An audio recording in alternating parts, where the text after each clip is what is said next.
So Goldman Sachs says that these stocks are nosediving, but these 17 companies are pouring cash into buybacks. That's when companies buy their own shares, which usually, obviously, demand and supply pulls up the share price and therefore could help investors outperform in the market. So let's have a look at these. I'm going to take you through the 17 that they mentioned. MetLife. Now you can see here I've put not on approved filtered list. I have an approved filtered list of 10,000 stocks where I go through valuation, growth, cash flow, volatility, a whole bunch of other points. It's a little bit like the due diligence you might do when buying a car. You got a 20-point check. So I have that. So my criteria are more stringent than Goldman's, but nevertheless, let's look at Goldman's. You can see at the bottom there it says combined buyback and dividend yield 16% on that one. So running through these, Quest Diagnostics 16%, HCA Healthcare 16%, 17% for Zions Bancorp, Seagate Technology 17%,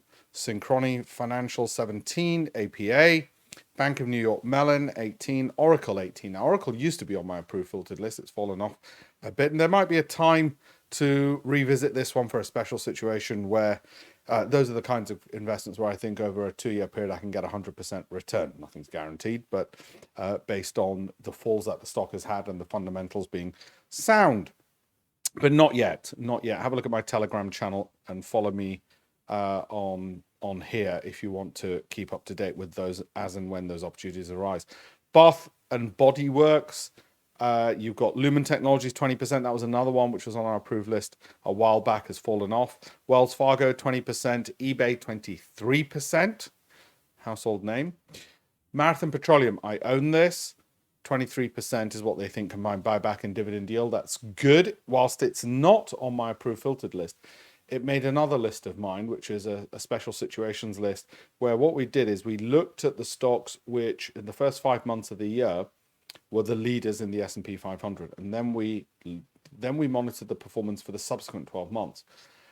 And it looked like a good way of, in a special situation, so slightly higher risk, of picking. And this one's come up. It's also come up in Goldman's list, so that's interesting.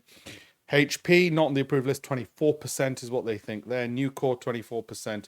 Capital One Financial as well. So whilst none of those were on the approved filtered list, they did make special situation on one of them in the case of Marathon. Have a look at my campaign for $1million.com to help a million people learn how to invest.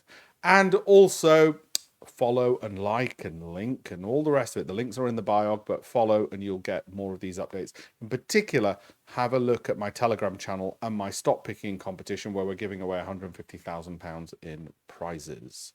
Thank you.